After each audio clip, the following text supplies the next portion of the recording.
Olá, vamos lá para mais uma aula nossa. Vamos dar continuidade aí no nosso conteúdo. Estamos estudando aí no módulo 4, né, falando aí sobre o continente da Oceania, tratando aí seus territórios, características naturais dessa região. Hoje a gente vai falar um pouquinho mais dessas características naturais. Vamos começar aí voltando um pouquinho para a gente ver em relação a esse território, como ele é dividido, como ele é formado. A gente reforça isso e dá continuidade aí falando sobre os aspectos naturais, e aprofundando um pouquinho mais. A gente já falou sobre alguns pontos, mas hoje vai estar destacando para a gente poder fazer a nossa atividade da semana. Ok? Então vamos lá, dando continuidade. Bom, a Oceania e suas regiões. Vamos ler o texto. Em termos de extensão territorial, a Oceania é o menor dos continentes da Terra, com aproximadamente 8,5 milhões de quilômetros quadrados. Lembrando a vocês que, como exemplo, 8,5 milhões de quilômetros quadrados é a média do tamanho do território brasileiro. Então, para você ver, todo um continente tem o tamanho aí do território brasileiro, que é apenas um país.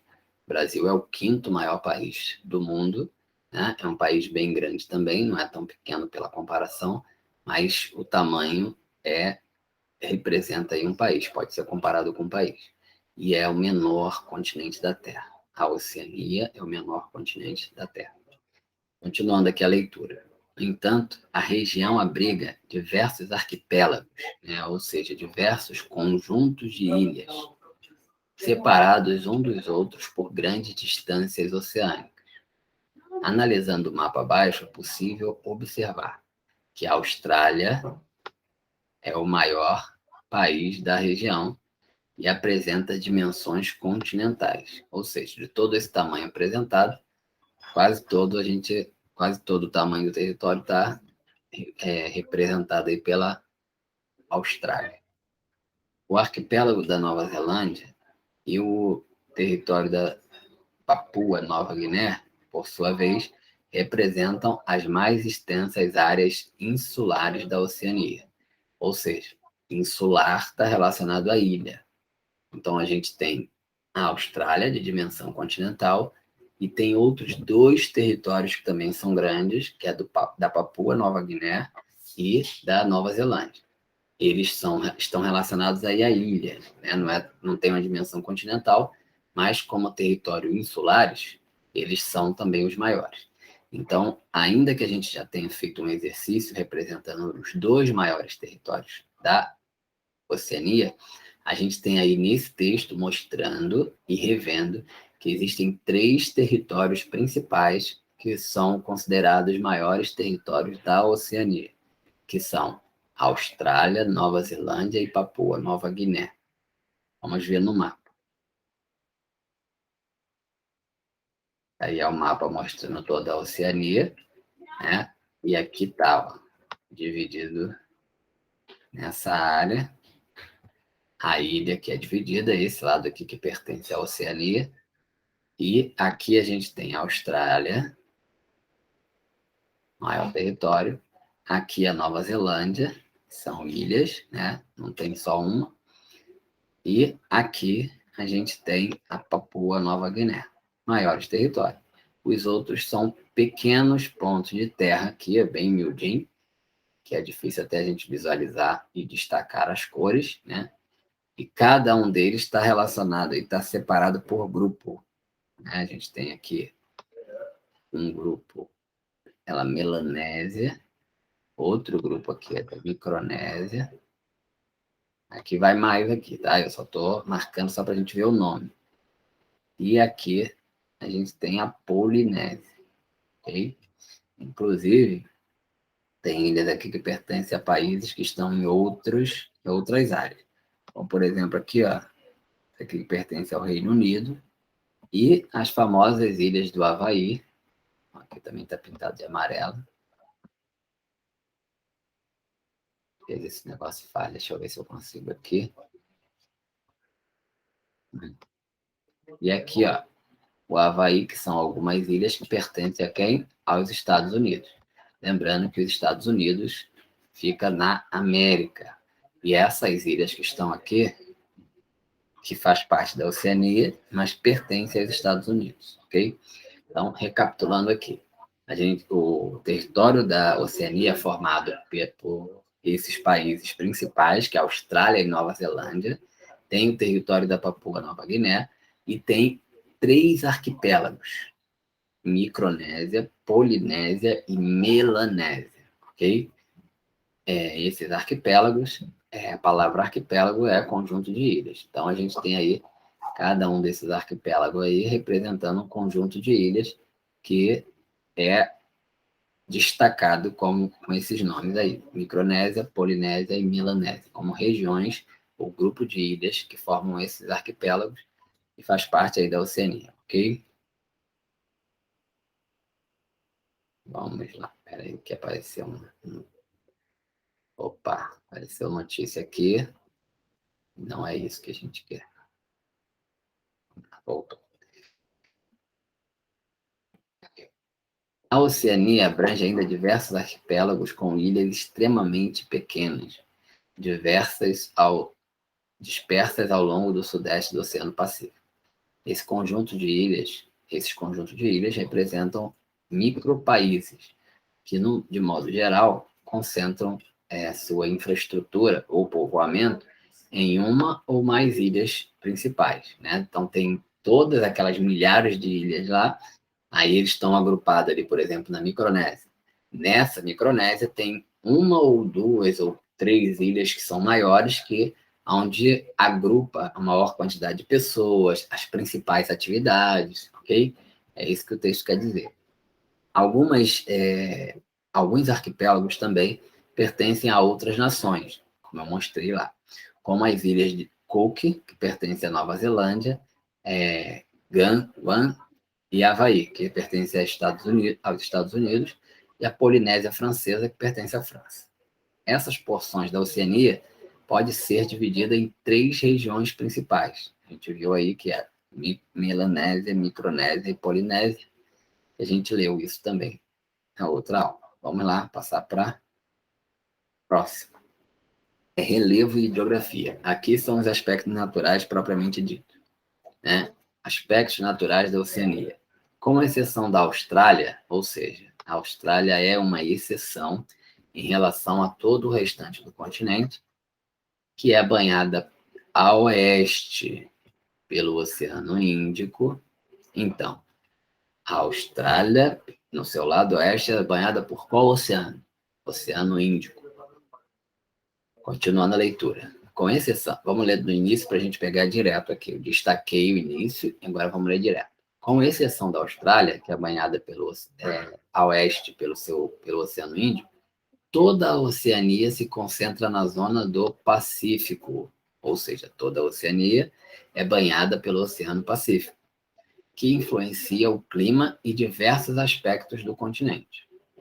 Conheça a seguir as principais características do relevo, dos tipos climáticos e da vegetação verificados na região. A gente vai ler o início, que é para a nossa atividade de hoje, em seguida. Relevo e hidrografia. O relevo e a hidrografia da Oceania podem ser estudados de formas mais objetivas com base na observação do mapa, apresentado a seguir, que destaca a Austrália e Nova Zelândia, representando a maior parte do território da Oceania. Então, a gente vai ver aqui os destaques da Austrália e Nova Zelândia em relação principalmente ao relevo, ok?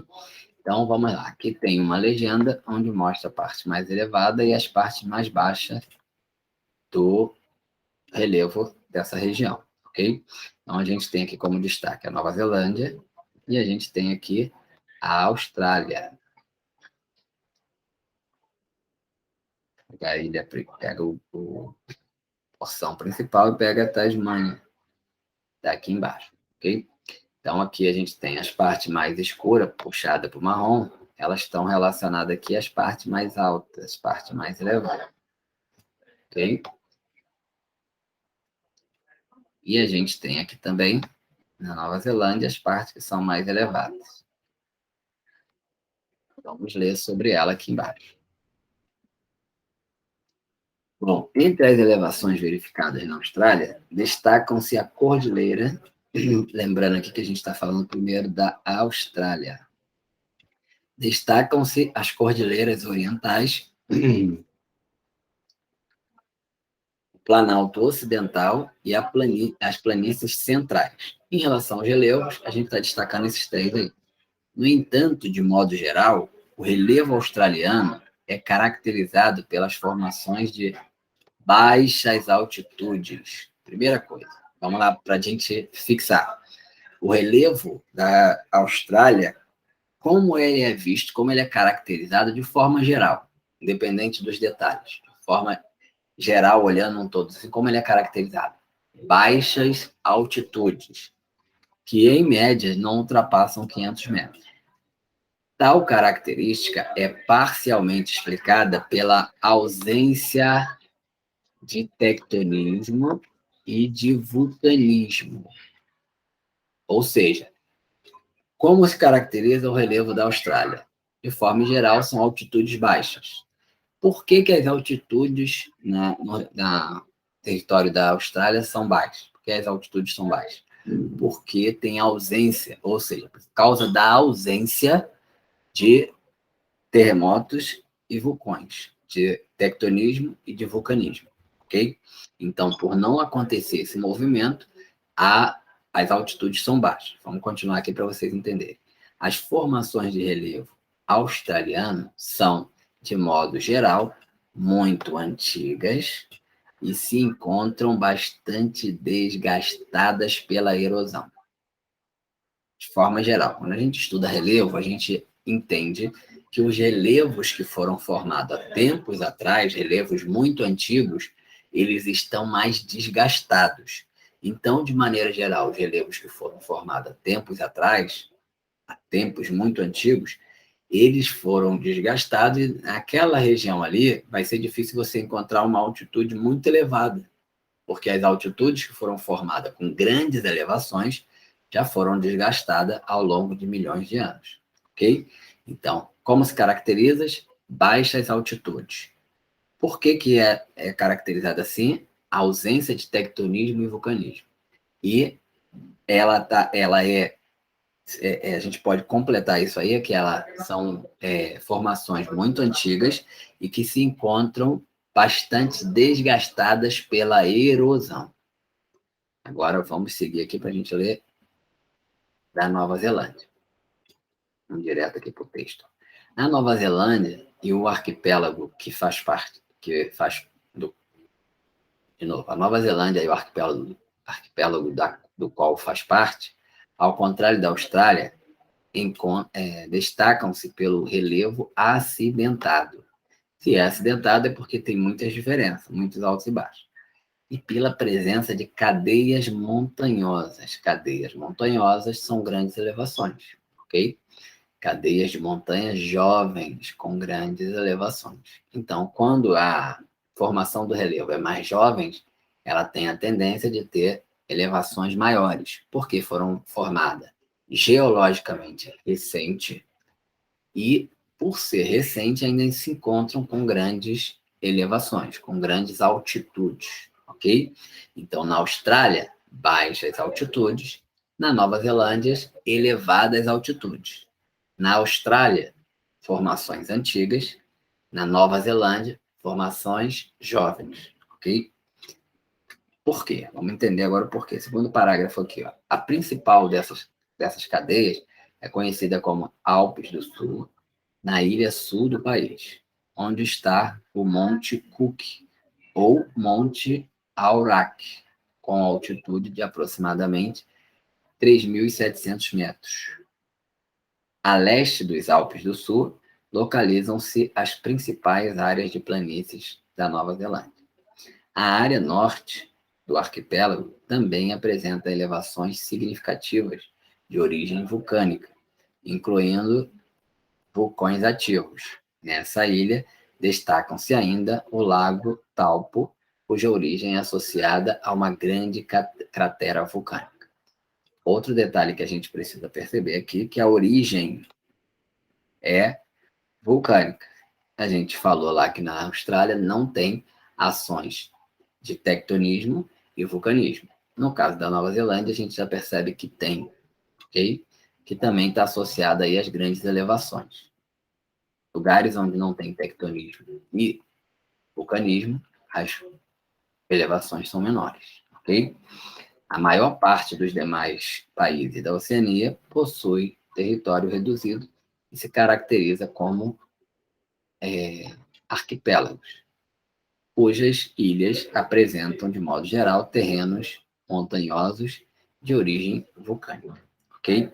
Então, temos aí o fechamento dessa parte de relevo da Austrália e Nova Zelândia. Agora, por último, no nosso assunto aqui, a gente vai ver sobre os corais, né? Que é um assunto muito destacado nessa região, já que lá, além de ter a Grande Barreira de Corais, que é o maior conjunto aí de corais do mundo, né? Ela está associado à história né? Além de ter esse destaque, é bem falado lá todas essas questões de corais e não só corais, mas os recifes, corais e os atóis, né? Então, o principal fator aí que destaca nessa região, e por isso que a gente tem que falar, é a Grande Barreira de Corais. Vamos ver aí para a gente saber as características dessa barreira de corais. A gente já deu uma olhada. Hoje a gente vai destacar algumas coisas para a nossa atividade também. Bom, no leste da Austrália, paralela à costa, encontra-se a Grande Barreira de Corais, né? A leste. Então, lembra aí da Rosa dos Ventos, né? Que a gente tem aí, ó, norte, sul, leste e oeste, ó. Norte, sul, leste e oeste. Tá oeste. Não vai dar para desenhar o ali, não. Aqui a leste do território da Austrália, você vai encontrar essa Grande Barreira de Corais, que é o maior conjunto de corais do mundo, que estende ao longo de sua superfície de aproximadamente 348 mil quilômetros quadrados. A Grande Barreira abrange milhares de recifes, centenas de atóis, suportando uma enorme biodiversidade, mas atualmente se encontra ameaçada por causa das mudanças climáticas que vêm provocando a degradação dos corais a uma velocidade alarmante. Então, um grande problema, a grande causa da ameaça é aí a questão, ou são as mudanças climáticas que vêm ocorrendo. Recife, corais e atóis a gente viu na semana passada e tem aí nessa página do livro, tem lá um destaque lá embaixo. Se quiser, confira lá rapidinho para você ver e lembrar do que a gente falou. Então, o grande problema desses recifes, desses atóis, dessa grande barreira de corais, são as mudanças climáticas. E isso traz aí problemas ambientais, né? Já que isso depende, isso aí está relacionado à diversidade que encontra nessa região. Quando você tem problemas climáticos, você vai destruir a diversidade ou a biodiversidade dessa região. Vamos ler aí o próximo parágrafo, terceiro parágrafo dessa parte, desse texto aí que a gente está lendo. A degradação das formações de corais vem ocorrendo por causa de sua composição, que é bastante suscetível ao aquecimento das águas, ao aquecimento das águas oceânicas e que vem sendo verificado como consequência de quê? Do aquecimento global, ok? Marca aí, mudanças climáticas é a causa da ameaça que tem essa biodiversidade da barreira de corais e o aquecimento global. Este fenômeno, de acordo com a maioria dos cientistas, causa a morte de alguns tipos de algas que vivem nos tecidos dos corais e que são fundamentais às suas demandas nutricionais. Então, se eles não são alimentados, obviamente vão morrer. Desse modo, essas espécies dependem uma da outra. Atualmente, estima-se que 1/3 dos recifes de corais nos oceanos da Terra se encontram irreversivelmente degradados pelo processo de branqueamento, né? Quando você fala de branqueamento, está falando do dano que é causado. sendo o caso da Grande Barreira de Corais da Austrália, que mais preocupa os cientistas.